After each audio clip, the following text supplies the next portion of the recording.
207. Yeah.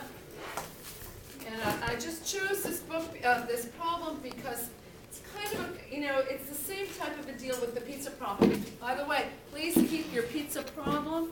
If you did not graph it correctly, please re-graph it. We're going to use the same problem and the same graph later on. So I will check your graphs again tomorrow. Is that our homework? To check, yeah, I'm giving you more homework, but if you didn't do it correctly, I'm asking you to correct your graph because you're going to need it for another problem. Okay? Pardon me? No, we're moving on, Kayla. Okay, so let's read the first one. Edwina Jackson is a coffee supplier with 4,000. Everybody ready? Okay. Okay, Edwina Jackson is a coffee supplier with 4,000 pounds of premium beans and 2,000 pounds of bargain beans in stock this month. Edwina supplies coffee houses with Edwina's excellent coffee, which is a grind of 100% premium beans, and Jackson's regular coffee, which is a grind of 1/3 of the premium beans plus 2/3 bargain beans. Her company can grind, package, and ship at most 5,000 pounds of coffee this month.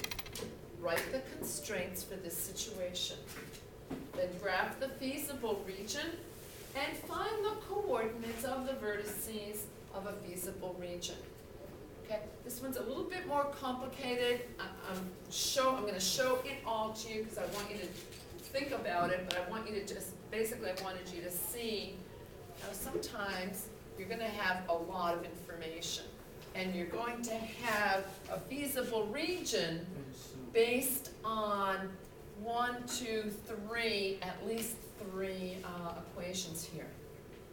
Okay, so in the first case, the constraints are, you all see that?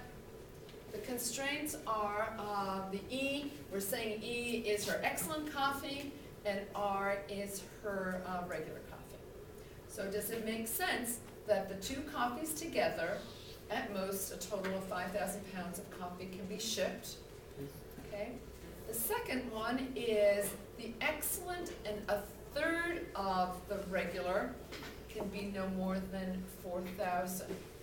Okay. And the limitation is because there's at most 4,000 pounds of premium beans can be used. They don't have any more. Okay. The third one is 2/3 of the regular is less than or equal to 2,000 because at most that's how many they have. And we know that it's going to be excellent is going to be greater than 0 and the regular is greater than 0. They graph all of these and then the job is going to be to find those vertices. How do I find those exact coordinates? Those points, right? That is like 2,000, 4,000. How do I find them algebraically? Plug them back in. Solve.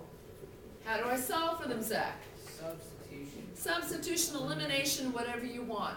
You know that if you have this equation and this equation, that they're going to have an x and a y that will be the same. Okay?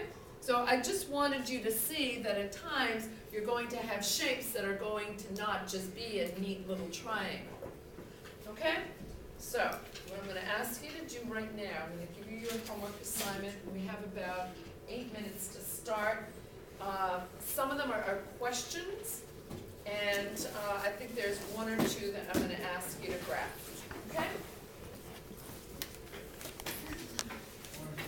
Are we done?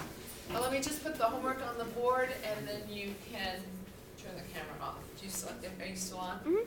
Okay. All right. So let's do page 208.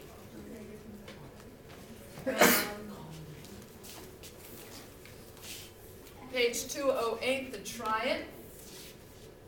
And let's go with 1 through, so we're going to do page 208 is the triad. And those are graphing. And then on page 209, then gonna go with 1 through 5. And some of them are just asking you questions here, yes, no answers, okay? Miss Lyle, Thank you. What? when are